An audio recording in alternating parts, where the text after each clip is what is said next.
Ці ёсць у вас нейкія думкі ўжо цяпер, што магло ўвайсці ў гэты поўны пакет дамоўленасцяў, якія палітычныя бенефіты для сябе мог атрымаць Лукашенко? Поўны пакет дамоўленасці будзе фармавацца.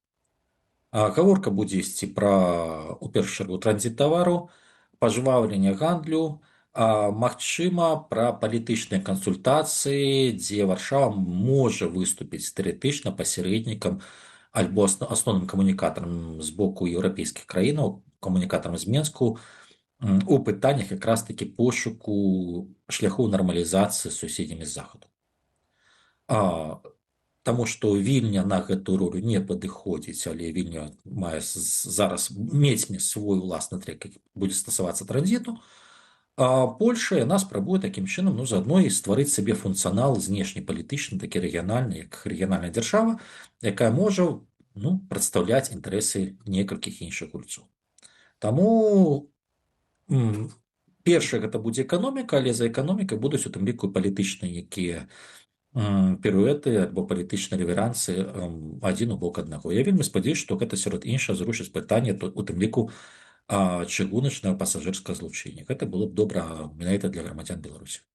Спадар Ігор, чаму Джону Колу пакуль не ўдалося прымірыць нейкім чынам Вільню, Менск і развязаць пытанне транзіту калію, а з Польшай пры дапамозе ў тым ліку вызвалення Анджэя Пачобута гэтыя працэсы больш заўважнымі цяпер, больш адчувальна пазітыўнымі ў будучыні падаюцца нам? Чаму не ўдалося? Давайце так.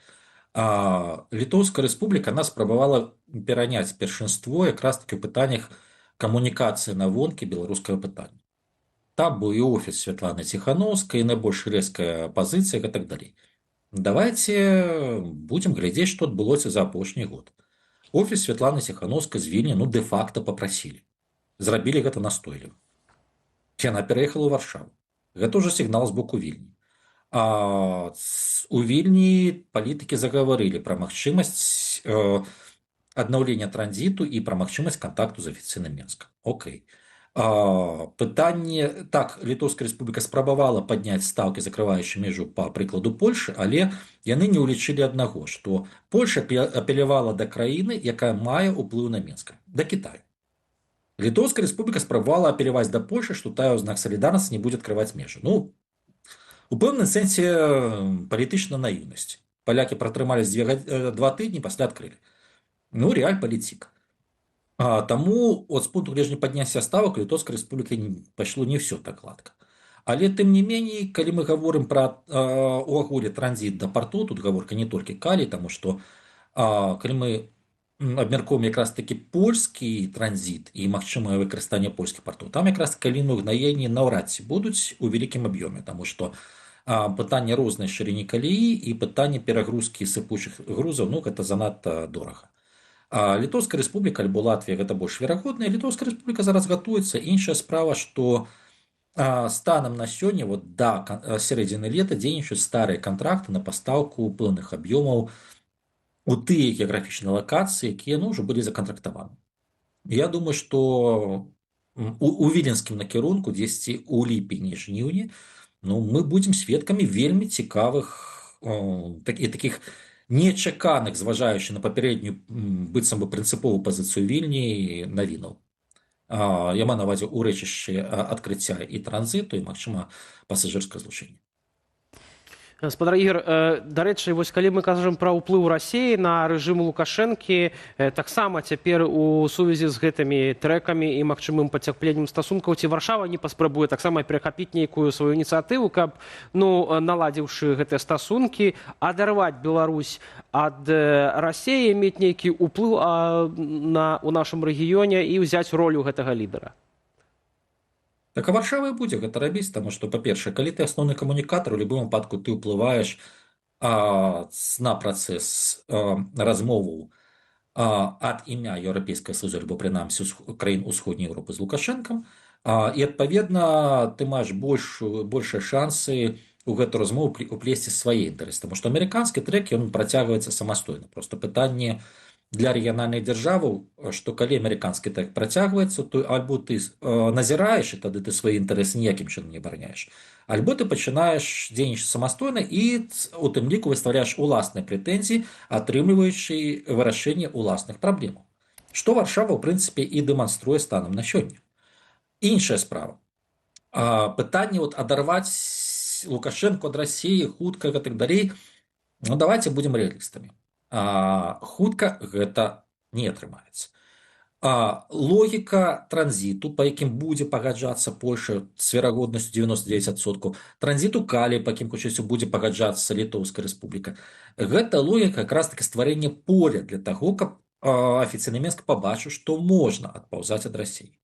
Таму што у тых варунках, калі весь твой экспарт, які скіраваны да партоў, дзе праз расійскую тэрыторыю, пра нейкі адрыў ад Расіі, размаўляць гэта марны лёс. Адпаведна, логіка амерыканскага боку. Мы ствараем магчымасці полі і глядзім, ці афіцыйны Мінск на гэтае поле паставіць хаця б адну ногу, не то, што зробіць паўнавартасны крок. Далей мы пашыраем гэта поле. І хутчэйся у гэтым жа рэчышчы будзе дзейнічаць і Варшава. То бишь паступова надаючы пэўныя магчымасці і глядзець за рэакцыяй Мінску. Так, у нечым гэта будзе такі працэс, ён будзе вельмі балючы з пункту гледжання тых, хто апелюе да неабходнасці Еўрапейскім Союзам працягваць палітыку жорстка санкцыйнага ціску на Лукашэнку, таму што пашырэнне такога поля гэта азначае па пэўных накірунках паслаблення таго ж самага санкцыйнага ціску. Пытанне іншае, што навзамен будзе рабіць Мінск, ці будзе ён ступаць на гэтае поле. Таму паглядзім, але станам на зараз проста магчымасць для кантакту, магчымасць якраз такі для такіх камунікацый, яна адкрылася. Адпаведна, працягу бліжэйшых 2-3 месяцаў мае стварыцца стала дзеючы, умоўна кажучы, перамоўны трек не толькі па лініі атачэння Лукашэнкі і КДБ, але і па лініі, дапусцім, ураду двух краін. Ну што ж, Анджэя Пачобута прывіталі шмат якія палітыкі польскія, у тым ліку і прэзідэнт Караль Наўроцкі. Змаганне за грамадзяніна Польшчы з беларускім сэрцам працягвалася намаганнямі вялізнай каманды, пацвердзіў прэзідэнт Польшчы і запрасіў Анджэя Пачобута ў прэзідэнцкі палац. Давайце на хвілінку паслухаем і вернемся яшчэ да вас. Witamy Andrzeja Poczobuta w Rzeczpospolitej. Вітаем Анджея Пачобута ў Рэчы Паспалітай. Анджей Пачобут з'яўляецца кавалерам ордэна Белага Арла. Запрашаю спадара Анджея, вядома, пасля ўсяго працэсу адаптацыі, па атрыманні ордэна Белага Арла, найвышэйшай польскай дзяржаўнай узнагароды. Працэс вызвалення Анджея Пачобута быў вельмі доўгім, ужо ў верасні 2025 года, як новаабраны прэзідэнт Польшчы. Я звярнуўся да прэзідэнта Трампа з тым, каб ён не забываўся пра паляка, які знаходзіцца ў турме, і каб ва ўсіх перамовах з беларускім рэжымам падымаў гэтае пытанне. Гэта таксама нагода, дарагія спадары, каб з трыбуны пасяджэння саміту ў Дуброўніках сказаць яшчэ раз усім палякам, што наш стратэгічны партнёр, саюзнік Злучаныя Штаты на чале з прэзідэнтам Дональдам Трампам выконваюць тыя абавязальніцтвы, пра якія мы дыскутуем падчас нашых двухбаковых сустрэч. Вось Анджэй Пачобут і ганаровы грамадзянін Варшавы і найвышэйшую дзяржаўную ўзнагароду Польшчы ордэр Белага Арла ён атрымаў. І менавіта з Анджэя Пачобута Польшча закрыла памежны пераход. То бок увесь час Польшча падвышала неяк стаўкі, паказвала, што это вельмі важная асоба, вельмі важны грамадзянін для гэтай дзяржавы. Але калі казаць, можа быць, цынічна ў нейкім сэнсе, ці не атрымліваецца так, што беларускі рэжым атрымаў больш за гэты абмен, чым Польшча? Пакуль што не. Пакуль што не. Пытанне проста, давайте раздзяляць беларускі рэжым і Беларусь. Калі казаць пра беларускі рэжым, як бы там не было, але атачэнне Лукашэнкі, амерыканскі трек ужо пачаўся. Таму што, на жаль, але законы зноў-такі палітыкі, асабліва калі ідуць вялікія пераўтварэнні, у тым, што камунікаваць трэба з любым. І магчымасці даціскання знешняга якраз такі беларускага рэжыму, яны амаль што вычарпаныя, і дэ-факта ваяваць супраць Беларусі ніхто не хоча. Сітуацыя, нягледзячы на падтрымку беларускіх дэмакратычных сілаў і бюджэт і палітычную падтрымку, но яна не палепшылася. Адпаведна, узнікае пытанне, ці не варта пераглядзець тактыку, ну, калі не стратэгію, то хаця б тактыку дзеянняў на беларускім накірунку.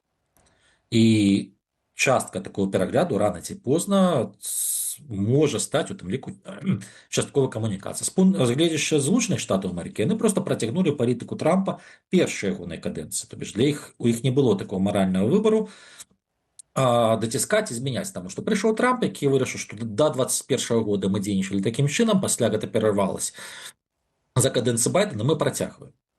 І калі пачынаецца амерыканскі трэк, які, ну, дэ-факта ўжо выцягвае Лукашэнку з ізаляцыі, яшчэ раз, у такім выпадку, альбо Польша, калі мы гаворым пра Польшу, пачынае свой уласны трэк, карыстуючыся якраз такі амерыканскім драйверам і у тым ліку уплятае уласныя інтарэсы, уласныя прэтэнзіі да афіцыйнага Менску і уласныя пытанні, які мусяць быць вырашаныя, ну альбо Польша проста назірае і сканчыцца гэта тым, што са Злучаных Штатаў Амерыкі настойліва рэкамендуюць зрабіць тыя ці іншыя крокі. Но я думаю, што Варшава поступила, скажем так, загледзяшча уласных інтарэсаў. З пункту гледжання Лукашэнкі, так, маральна, ну, магчыма, пачнецца пэўны, скажем так, для яго добры перыяд, што з ім хоць апасярэдавана пачнуць разбіраць. Ну, окей. З пункту гледжання Беларусі, яшчэ раз, тут пытанне ў тым, што калі мы раздзяляем рэжым і інтарэсы Беларусі, то стварэнне умоваў, пры якіх Рэспубліка Беларусь як палітычная фармацыя можа зменшыць свой, можа выйсці з-пад дамінуючага ўплыву Расіі, ну, в прынцыпе, з гледзяшча будучыні Беларусі, лічу, што гэта не так кепска.